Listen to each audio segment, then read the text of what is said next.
Hey everybody, Denise here from Denzi's.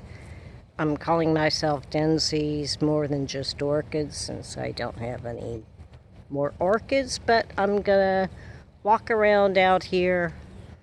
Um, these trees back here and all over my yard attract woodpeckers. I watched today as pileated woodpeckers came to my yard. I do have a wildlife habitat certified by the National Wildlife Federation. I love it. There's all kinds of things, and what I saw today was pileated woodpeckers coming to mostly those trees and then flying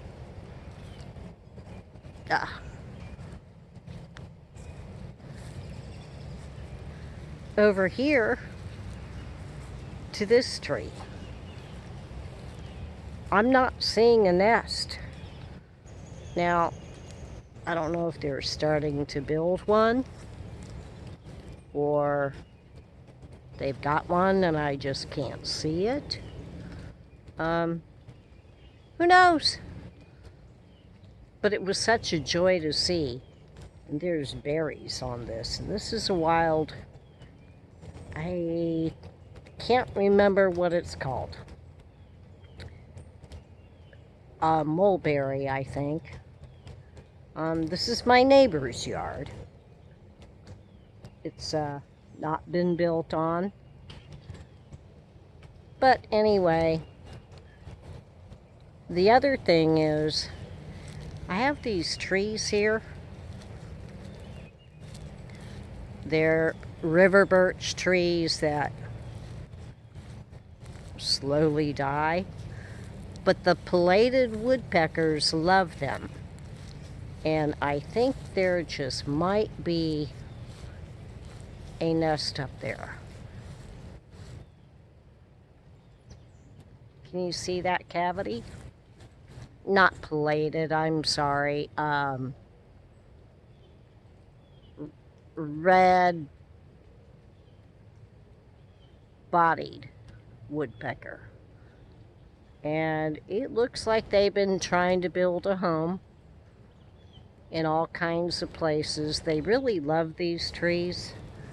They can easily peck holes to attract bugs. And I'm going to walk around to the other side. Yeah, see, this is why I don't take this tree down. I mean, one year I had the red-bellied woodpeckers build a home in a tree that had been right here. A hurricane came, tore it down, and I was able to reestablish 2 babies and put them in a tree, and mom and dad came back. So yeah, I think they just might be doing it right up there because they continually come here. So anyway, love my wildlife habitat, and thanks for watching, and we'll see what comes next. Bye.